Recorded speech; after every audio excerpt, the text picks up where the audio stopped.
Live news Puthukkad.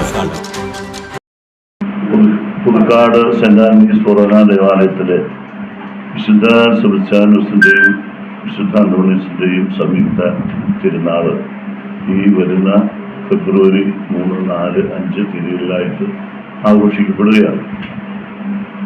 അതിൻ്റെ ഏറ്റവും അടുത്ത ഒരുക്കമെന്നോണം ഈ കഴിഞ്ഞ 28-ാം തീയതി തിരുനാളിൻ്റെ ഭാഗമായിട്ടുള്ള കൊടിയേറ്റം നടത്തുകയുണ്ടായി. തുടർന്ന് എല്ലാ ദിവസങ്ങളിലും കാലത്തും ഉച്ച കഴിഞ്ഞും തിരുനാൾ ആഘോഷത്തിൻ്റെ ഭാഗമായിട്ടുള്ള നവനാൾ തിരുക്കർമ്മങ്ങൾ ഇപ്പോൾ നടന്നുകൊണ്ടിരിക്കുകയാണ്. തിരുനാൾ പൂർവാധികം ആഘോഷമായിട്ട് തന്നെ ഈ പുതുക്കാട് ദേശത്തിനും അതുപോലെ തന്നെ ഇവിടെ അടുത്തുള്ള എല്ലാ ഇടവകക്കാർക്കൊക്കെ ആസ്വദിക്കാൻ ഉതകുന്ന രീതിയിലുള്ള ആത്മീയ വിരുന്നാണ് ഞങ്ങൾ ഒരുക്കിയിട്ടുള്ളത്. എല്ലാവരെയും പ്രത്യേകം ഈ തിരുനാൾ ആഘോഷത്തിലേക്ക് ഏറെ സ്നേഹത്തോടെ ക്ഷണിക്കുകയാണ്. 2-ാം തീയതിയാണ് നമ്മൾ ദീപാലങ്കാരത്തിൻ്റെ സ്വിച്ച് ഓൺ കർമ്മം വെച്ചിരിക്കുന്നത്. 2-ാം തീയതി വെള്ളിയാഴ്ച വൈകിട്ട് 7 മണിക്ക്.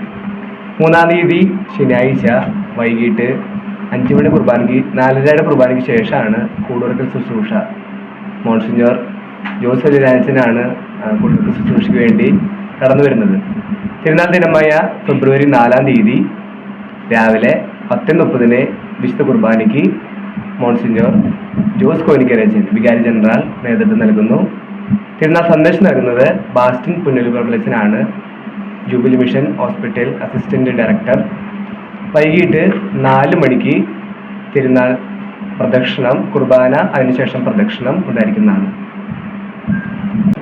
മുൻവർഷങ്ങളിൽ നിന്നും വ്യത്യസ്തമായി ഈ വർഷം വിവിധ സംഘടനകളെ കൂടി നമ്മുടെ ഈ ആഘോഷത്തിലേക്ക് ചേർക്കുകയാണ്.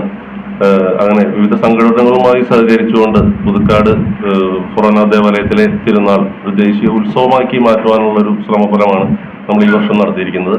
അതിൻ്റെ ഭാഗമായിട്ട് മുൻ വർഷങ്ങളിലെ പോലെ തന്നെ വ്യാപാരി വ്യവസായി ഏകോപന സമിതി ടൗണമ്പ് 5-ാം തീയതി ടൗണമ്പ് നടത്തുന്നു. അതുപോലെ വർഷങ്ങളായി തുടരുന്ന ഒരു ഇതാണ് പടക്കം വെടിക്കെട്ട്. ചർച്ചിൻ ബ്രദേഴ്സ് ടീം നടത്തുന്ന വെടിക്കെട്ട്, അത് ഈ വർഷം അവരൊരു ഗാനമേളയും കൂടി സംഘടിപ്പിക്കുന്നുണ്ട്. അത് ഫെബ്രുവരി 10-ാം തീയതി ശനിയാഴ്ച വൈകിട്ട് പള്ളിയങ്കണത്തിൽ ഒരു ഗാനമേള കൂടി അവർ സംഘടിപ്പിക്കുന്നുണ്ട്. അതിനു പുറമെ കാഞ്ഞൂർ അബ്ബു സമുദായം പുതുക്കാട് സെന്ററിൽ ഒരു ബഹുനില പന്തൽ ഒരുക്കിയിട്ടുണ്ട്. മനോഹരമായ ഒരു പന്തൽ ഒരുക്കുന്നുണ്ട്. ഇതിനെല്ലാം പുറമെ JC ട്രിച്ചൂർ ഗ്രീൻ സിറ്റി യുടെ ആഭിമുഖ്യത്തിൽ ഒരു കാർണിവൽ ഫണ്ട് ഫെയർ എന്ന പേരിൽ JC കാർണിവൽ ഫണ്ട് ഫെയർ 2024 എന്ന പേരിൽ സെന്റ് ജോർജ് നഗർ പ്രചോദി കോളേജിന് മുൻവശത്തായിട്ട് പള്ളിയുടെ നേരെ എതിർഭാഗത്ത് 2, 3, 4, 5 തീയതികളിൽ ഒരു അമ്യൂസ്മെന്റ് പാർക്കോട് കൂടിയ വിവിധതരം റൈഡുകളുള്ള ഒരു അമ്യൂസ്മെന്റ് പാർക്ക് ഉൾപ്പെടെയുള്ള ഒരു കാർണിവലാണ് ഉദ്ദേശിക്കുന്നത്. അപ്പോൾ മൊത്തത്തിൽ ഈ നാട് ഒരു ആഘോഷത്തിമിർപ്പിലേക്ക് നീങ്ങാൻ ഒരുങ്ങുകയാണ്. അപ്പോൾ എല്ലാവരെയും ഈ പരിപാടികളിലേക്ക് സ്വാഗതം ക്ഷണിച്ചുകൊള്ളുന്നു. 5-ാം തീയതി തിങ്കളാഴ്ച 5-ാം തീയതി രാവിലെ 7 മണിക്കുള്ള വിശുദ്ധ കുർബാന, മരിച്ചവർക്ക് വേണ്ടിയുള്ള കുർബാന പ്രത്യേകം അർപ്പിക്കപ്പെടുന്നു. സാധാരണ പതിവുള്ള കുർബാനയാണ്. അതോടെ തിരുനാൾ സമാപനമായി.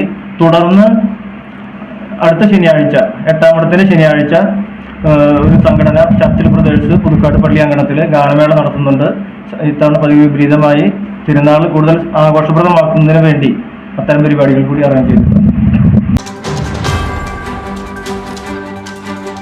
Live news Puthukkad.